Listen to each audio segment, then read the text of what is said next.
NATO continues its provocation of Russia with new long-range weapons to try attacks inside of Russia. Jens Stoltenberg was giving Zelensky the go-ahead, the green light to use these long-range weapons to attack inside Russia. To start off, you'd have to be a fool to think that Putin is just sort of going to sit back and let that unfold on his watch as you attack his sovereign territory. Putin has revealed that the new Sarmat Inter Continental nuclear missiles have entered service with the Russian army, and Russia has mobilized a portion of their nuclear missiles onto the streets. Welcome back to another episode. On this channel, we dive deep into the fascinating world of geopolitics. We unpack the power struggles, alliances, and tensions that are shaping our world today. We're talking about the rising influence of the East, the cracks in the West, and how these shifts are impacting everything from trade deals to international security. So buckle up, because we're about to go on a geopolitical adventure. Is the West losing its grip? Are we heading towards a multipolar world? We'll explore these questions and many more right here on Spunt. Remember to subscribe to this channel. Thank you.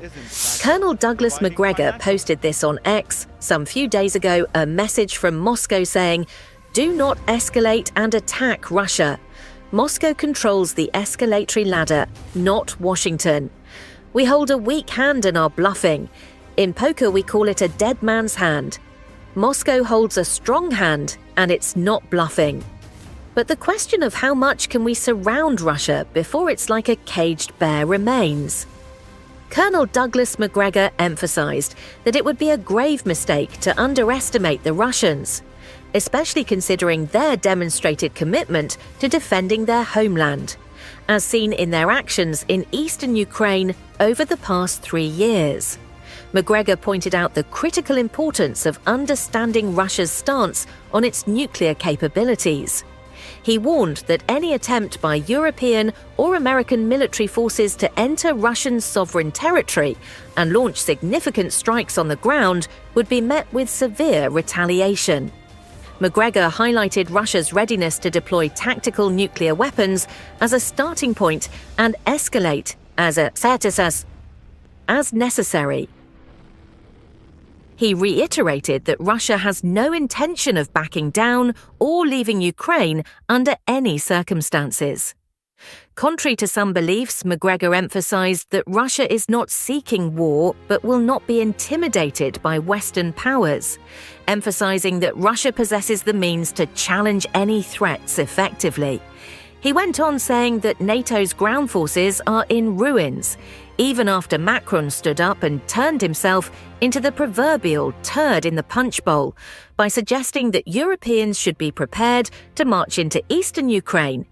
He sounded like Napoleon Bonaparte, except that Napoleon actually had a real and better army than NATO does today. Macron has a somewhat over 72,000 troops than the British Army. The French Army is a little larger, but these are boutique forces. They're all designed to essentially oppress people that can't defend themselves in North Africa or the Middle East or Africa itself. Meaning they don't have forces that are designed to fight anybody who can fight back. Macron keeps talking back and forth saying, "We are not taking this off the table to put ground forces in Ukraine."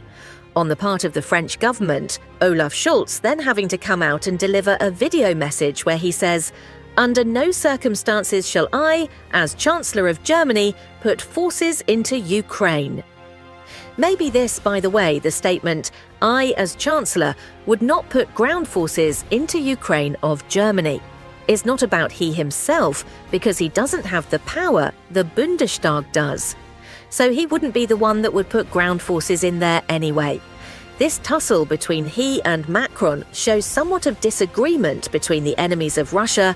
Scholz fancies himself a Bismarckian figure, speaking of Bismarck, the German Chancellor before World War I, who was an enormously powerful figure, and he had great authority to do almost anything he wanted given to him by the Emperor. But nobody in Europe has an interest in going to war in Ukraine. All of this is a proxy effort. What can we do to weaken Russia? NATO have been fools for long and should recognise that all they've done is strengthen Russia. Russia is stronger militarily now than it's been since the 1980s.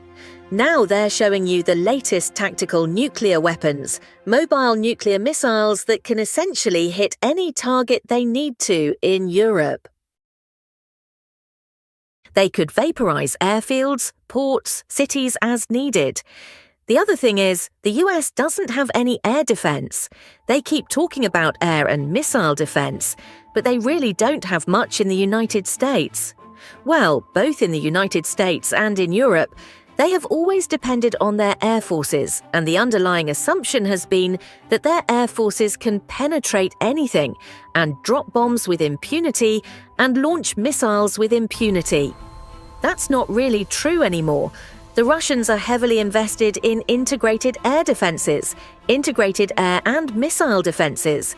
They're quite prepared to deal with the US if they rely exclusively on the Air Force. And to be blunt, that's all the US has got right now. Talking about the Star Wars of the 1980s, we see the Iron Dome in Israel, but the United States is sort of a sitting duck here.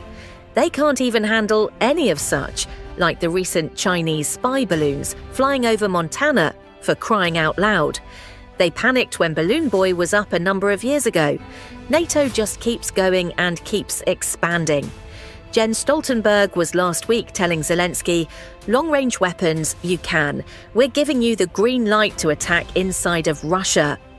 But NATO goes behind their backs after to give NATO membership for Sweden. This is moving right up to their back door. NATO is never so weak as when it appears to be strong.